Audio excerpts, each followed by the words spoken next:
김만배 신학님 인터뷰 대선 공작 논란 이해하기 조금 복잡하시죠? 질문을 남겨주신 분들이 몇 분 계신데 제가 사건을 이해하기 쉬운 순서로 정리해 드리겠습니다. 지난 대선을 얼마 남기지 않은 상태에서 성남시 대장동 개발 비리 화천대유 이슈가 터집니다.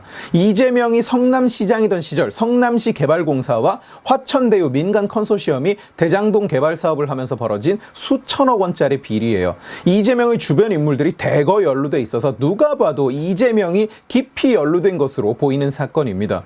기본적으로 본인이 성남시장일 때 성남시 공공개발에서 벌어진 일이니 몰랐다는 게 더 이상한 것이기도 하죠. 그쪽은 마음이 급했을 겁니다. 지지율이 갑자기 급락하는 상황이니까요. 그래서 빨리 뒤집어 씌울 누군가가 필요했어요. 그래서 누구를 택했느냐? 상대 후보인 윤석열 후보에게 뒤집어 씌운다는 계략을 세웁니다. 그리고 대장동 몸통은 윤석열이라는 슬로건을 만들어요. 실제로 대선 기간 내내 민주당 것들이 떠들어대던 문구입니다. 대장동 비리가 벌어지던 당시에 윤석열 대통령은 대구에 좌천돼 있던 검사였어요. 대구에서 검사로 일하던 우스갯소리로 많이들 얘기하죠. 대구에서 뭉티기 먹고 있던 사람을 갑자기 성남시 공공개발 비리의 몸통이라고 주장한 겁니다. 누가 들어도 어처구니가 없는 이게 대체 무슨 소리야 싶은 고양이가 썼어요 보다 더 심한 그런 헛소리예요. 그런데 그 근거라고 든 것이 바로 이 김만배 신학님 허위 인터뷰에 등장하는 내용인 겁니다. 부산저축은행이라는 은행이 있었어요. 저축은행 중에서는 가장 큰 규모였는데 여러 건의 불법 대출에 연루돼서 수사를 받았고 2012년에 파산했습니다. 그런데 그 부산저축은행에서 대장동 핵심인 남욱 정영학에게 1155억 원을 불법으로 빌려줍니다. 당시에 부산저축은행은 1155억이라는 돈을 한 사람 한 회사에게 빌려줄 수 있는 재무 상태가 전혀 아니었는데도 불법 대출을 한 거예요. 그리고 이 대출을 중간에서 알선한 것으로 알려진 것이 당시 부산저축은행 회장과 친척 관계인 조우형입니다. 나중에 밝혀진 바로는 조우형은 수수료로 10억 3천만 원을 받고 대장동 세력에게 이 불법 대출을 알선해 줬다고 해요. 그리고 검찰이 부산저축은행 불법 대출 사건을 수사할 때 주임 검사가 바로 윤석열 당시 검사인 겁니다. 그래서 대장동 세력은 이걸 어떻게 꾸며내느냐? 조우형이 불법 대출로 조사를 받고 감옥 갈 위기였는데 윤석열 검사가 대검에서 조우형을 만나서 네가 조우형이야? 하더니 커피를 한 잔 타주고는 나가라고 했다. 사건을 없던 걸로 만들어줬다. 이렇게 스토리를 제조해낸 거예요. 이 이야기가 처음 등장하는 것은 2022년 2월 21일 남욱의 입에서 나온 말이 언론을 타면서부터였습니다. 남욱이 언론에 말하기를 조우형이 불법 대출 사건으로 조사를 받는 날 남욱과 김만배, 조우형 셋이서 대법원 주차장에서 만났는데 그때 김만배가 올라가서 커피 한 잔 마시고 오면 된다고 했고 실제로 조우형이 올라가자 주임 검사가 커피를 한 잔 타주고 되게 잘해줬다고 했다. 이렇게 말을 한 거예요. 그 주임 검사는 물론 부산저축은행 불법 대출 사건 주임 검사였던 대검 중수부 2과장 윤석열이고요. 그러니까 남욱이 말한 그림이 어떻게 되느냐? 김만배가 검사 윤석열과 짜고 조우형의 화천대유 불법 대출 사건을 없던 걸로 해줬다. 이런 얘기가 됩니다. 참고로 지금 우측 진영 일부에서 2022년 2월 22일 안민석이 언론 인터뷰에서 윤석열 커피 이야기를 한다고 어떻게 사건이 3월 6일에 공개가 됐는데 2월에 먼저 아느냐 이건 조작의 증거 아니냐 이렇게 오해하는 분들이 계신데 아닙니다. 2월에 공개된 게 맞아요.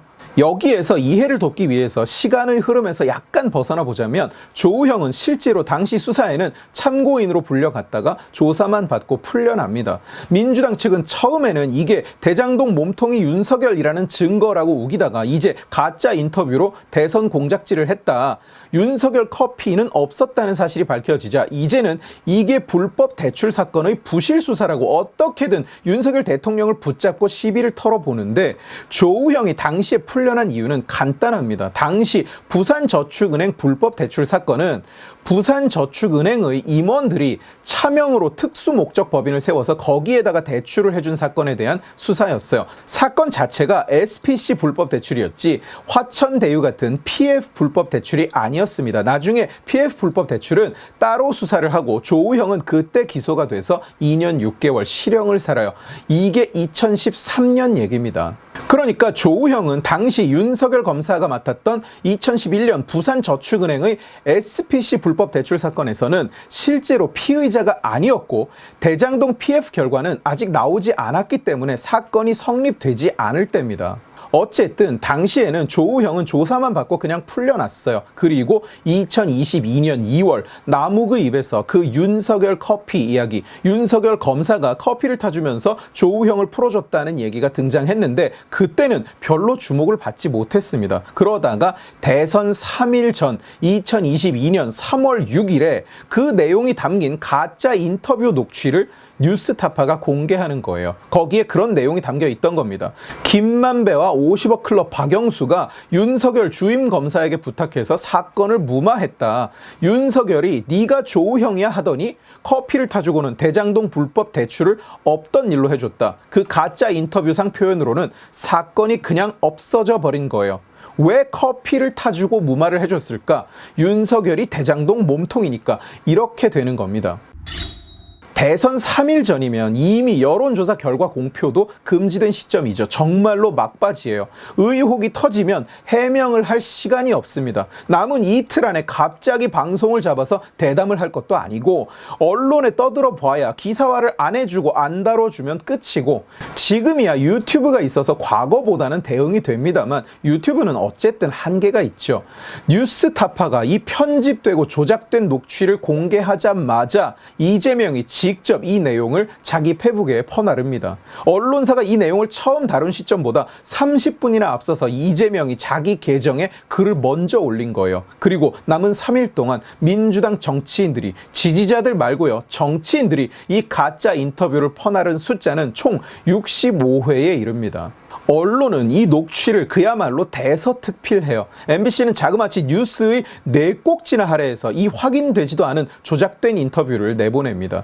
심지어 언론사가 아닌 저도 무슨 녹취나 진술이나 판결문이 떴다고 하면 전문을 보기 전에는 언급을 하지 않습니다. 누군가가 중간에서 자르고 붙이고 지 마음대로 해석했을 수 있으니까요. 그런데 명색이 공영방송이라는 MBC, KBS가 그 어떤 군소 인터넷 업체가 편집한 내용을 그대로 방송해 버렸다는 겁니다. 그야말로 한마음 한뜻으로 사명감을 가지고 윤석열을 때려잡고 이재명에게 비비고 있었다는 얘기입니다. 누가 봐도 비정상적인 거예요. 그리고 그 뒷이야기는 우리 모두가 이미 알고 있었죠. 대선 랠리 막바지는 대장동 몸통은 윤석열이라는 슬로건으로 도배됐습니다. 윤석열 자기가 몸통이니까 사건을 무마해 줬다고요. 화천대유는 사실 윤석열 거라고. 그리고 그 거짓말이 2023년 9월이 됐어야 그 대선 공작질의 전말이 드러나는 거예요. 김만배는 2021년 9월 15일에 신앙님과 만나서 남욱이 얼마 뒤에 언론에 말하는 바로 그 스토리 윤석열 커피 이야기가 담긴 문제의 그 허위 인터뷰를 합니다. 그리고 그 녹음 파일을 계속 가지고 있다가 2022년 3월 4일 밤 10시 56분에 신앙님이 직접 뉴스타파에 전달을 해요. 그리고 뉴스타파는 3월 6일 대선 3일 전 밤 9시 22분에 그 조작된 인터뷰를 공개합니다. 신앙님은 이 조작 인터뷰를 만들어내고 뉴스타파에 전달하는 조건으로 김만배에게서 1억 6,500만 원을 받은 것으로 추정됩니다. 왜 추정이라고 이야기하느냐? 1억 6,500만 원을 받은 것은 확인된 사실인데 신앙님은 그게 자기가 쓴 책 3권을 김만배한테 주었더니 김만배가 책값으로 1억 6,500만 원을 보내줬다고 주장하는 중이에요. 권당 5천만 원씩 1억 5천만 원에 부가세 1,500만 원을 더해서 1억 6,500만 원을 보내줬다는 거예요. 예, 여기서 웃어도 되는 타이밍입니다. 심지어 원래 책에는 부가세가 붙지도 않습니다.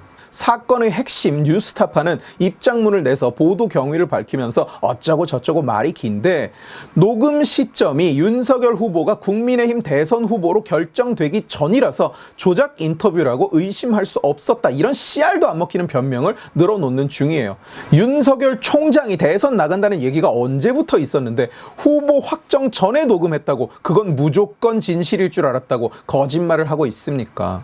그리고 뉴스타파가 큰일 치르게 생겨서 등 떠밀려서 공개한 그 72분짜리 인터뷰 전문을 보면 뉴스타파의 악의적인 조작질이 그대로 드러나 있어요. 원래 뉴스타파가 공개한 내용에는 김만배가 신앙님에게 커피 한 잔 주면서 가 임마 이러면서 보내더래. 윤석열이가 네가 조우형이야 이러면서 이런 내용만 실려 있는데 공개된 전문에는 전혀 반대의 내용이 실려 있습니다. 커피는 조우형 혼자 마셨다. 검사가 아니라 직원들이 커피를 타줬는데 어떻게 검사 앞에서 커피를 마시겠냐. 검사를 만나긴 만났는데 박모 검사만 만났다. 윤석열 검사는 만나지도 못했다. 이렇게 말을 하고 있어요. 실제로 조우형은 이 내용이 크게 이슈가 되자 부담을 많이 느껴서 김만배에게 무슨 이야기를 하느냐.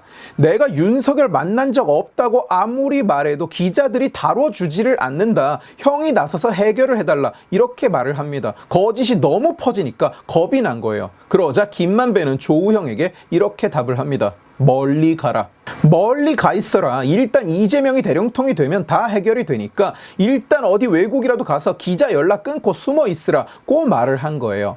실제로 조우형은 여러 언론에 자기는 윤석열이라는 검사를 만난 적도 없고 누군지 알지도 못한다고 계속 얘기합니다. 조우형은 검찰에서 JTBC와 경향신문에 그대로 얘기를 했는데 JTBC와 경향신문은 그 내용을 반대로 보도했다고 진술했어요. 심지어 JTBC 기자에게는 30분이 넘게 설명을 했다고 합니다. 본인은 윤 검사가 누군지도 모르고 윤 검사라는 사람에게 조사를 받은 적이 없다고요. 그런데 보도는 반대로 나갔어요.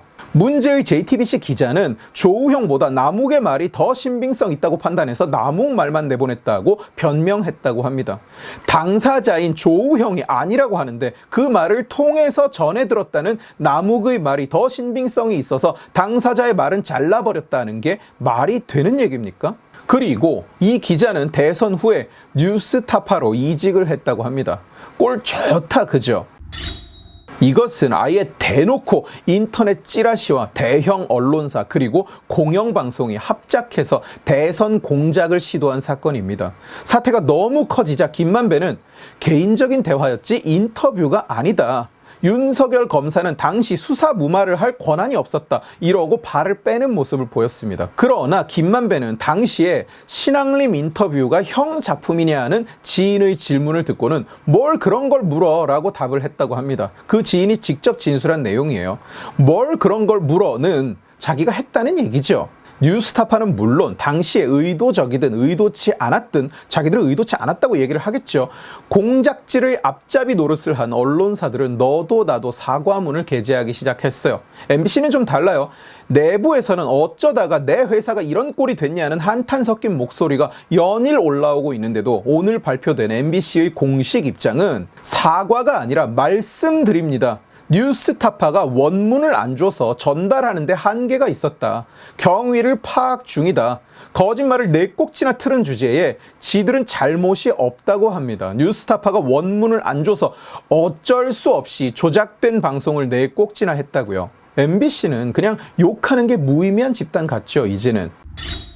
이회창이 아들 병역 비리를 저질렀다는 김대엽 공작. 심지어 이건 김대엽이 혼자 녹음기에다 그냥 떠들어 제낀 건데 그걸 무슨 증거라도 나온 것처럼 김대엽 녹취록이라고 대선 직전에 없는 사건을 만들어냈었고, BBK 공작. 이명박 대통령이 BBK 주가를 조작해서 이익을 취했다고 어거지를 썼는데 결국 수사, 재수사까지 해서도 혐의점이 전혀 발견되지 않은 사건을 역시 대선 직전에 만들어냈고, 이제 대장동 몸통은 윤석열이라는 김만배 신앙림 공작을 역시 대선 3일 전에 터뜨렸어요.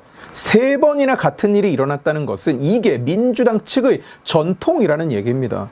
김대엽은 당시에 군대 전체가 병역 비리자에게 표를 줄 수 없다고 노측에 몰표를 던졌던 것을 감안하면 실제로 대통령이 바뀌었을 수도 있어요. 그리고 그때 김대엽 사건을 만들어낸 놈은 지금도 민주당에서 국회의원질 하면서 잘 먹고 잘 사는 중입니다. 이재명은 이번 김만배 신앙림 대선 공작질이 언론에 보도가 되기도 전에 먼저 퍼뜨리면서 사전 소통이 있었던 것 아니냐는 의혹을 사고 있는 중이에요. 이래저래 부끄러운 일입니다. 2022년에 세계 경제 10대국이라는 대한민국에서 이따위 정치 협잡질이 일어난다는 것이.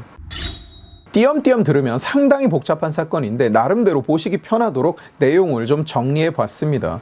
이건 김만배 한 사람, 신앙림 한 사람, 뉴스타파라는 영세 업체 하나의 문제가 아닙니다. 공영방송을 포함한 언론의 명백한 작업이 있었고 이재명과 민주당의 조직적인 확산과 비호가 있었어요. 지금도 민주당 안민석은 김만배는 원래 50억 주는 사람이라 1억 6천 정도는 책값으로 줬을 수도 있다는 지 별명 400조에 딱 맞는 소리를 하고 있어요. 한 번은 우연일 수 있지만 두 번은 경향성이고 세 번은 본성이자 또한 그 자체가 범죄의 증거인 겁니다.